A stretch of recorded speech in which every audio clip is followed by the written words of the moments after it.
মুহূর্তেই বদলে গেল সকালটা। তেল আবিব, হোলন, এমনকি জেরুজালেম পর্যন্ত আকাশ বাতাস কাঁপিয়ে উঠল ভয়ানক সাইরেনের শব্দ। রাস্তার মানুষজন ছুটল নিরাপদ আশ্রয়ের খোঁজে। ইসরায়েলের আকাশে বাতাসে আতঙ্ক। ইদানিং দিনগুলো এভাবেই কাটছে ইসরায়েলিদের। ইসরায়েলি প্রতিরক্ষা বাহিনী আইডিএফ জানায়, ইয়েমেন থেকে ছোঁড়া একটি ব্যালিস্টিক মিসাইল তারা ইসরায়েলি সীমান্তে ঢোকার আগেই ভূপাতিত করেছে। রবিবার সকাল 10টা 41 কেন্দ্র ইসরায়েল, শেফেলা অঞ্চল ও জেরুজালেম জুড়ে সাইরেন বাজে।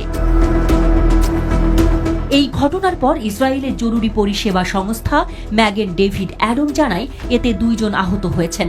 একজন নারী আশ্রয় নেওয়ার সময় রাস্তার গর্তে পড়ে গুরুতর আহত হন এবং অপরজনের মাথায় নিরাপদ আশ্রয়ের দরজার ধাক্কা লাগে। তবে এখানেই থেমে নেই ঘটনা। হুথিদের সামরিক মুখপাত্র ইয়াহিয়া সারি এক বিবৃতিতে জানান, গত 24 ঘণ্টায় তারা মার্কিন বিমানবাহী রণতরী ট্রুম্যানকে লক্ষ্য করে 3 দফা হামলা চালিয়েছে তাদের বাহিনী। এই হামলায় ব্যবহৃত হয়েছে ক্রুজ মিসাইল, ড্রোন এবং নৌ অপারেশন। গাজায় ইসরায়েলি আগ্রাসনের বিরুদ্ধে প্রতিরোধ এবং ফিলিস্তিনিদের প্রতি সংহতি প্রকাশেই 2023 সাল থেকে হামলা চালিয়ে আসছে হুথি। এগুলো তারই ধারাবাহিকতা। ইয়েমেনের সর্বোচ্চ রাজনৈতিক পরিষদের প্রধান মাহাদি আল মাসাদ স্পষ্ট ভাষায় বলেন, আমেরিকার হামলা আমাদের দমিয়ে রাখতে পারবে না, বরং আমরা আরও শক্তিশালী হব। এর আগে মার্কিন যুক্তরাষ্ট্র ইয়েমেনের সানা, সাদা, আমরান, আল জাউফ, হোদেইদা ও মারিব প্রদেশে 71টি বিমান হামলা চালিয়েছে 24 ঘণ্টায়। শুধু সানার সানহান জেলাতেই 8টি বোমা বর্ষণ করা হয়।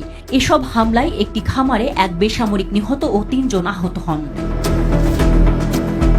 এই ঘটনার ভেতর দিয়ে স্পষ্ট হচ্ছে, ইয়েমেন এখন আর কেবল একটি যুদ্ধবিধ্বস্ত দেশ নয়, বরং মধ্যপ্রাচ্যের বড় ভূ রাজনৈতিক খেলায় গুরুত্বপূর্ণ একটি খুঁটি হয়ে উঠেছে।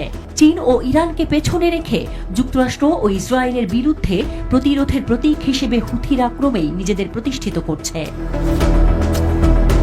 শেষ পর্যন্ত এই উত্তেজনা কোথায় গিয়ে থামবে তা বলা মুশকিল।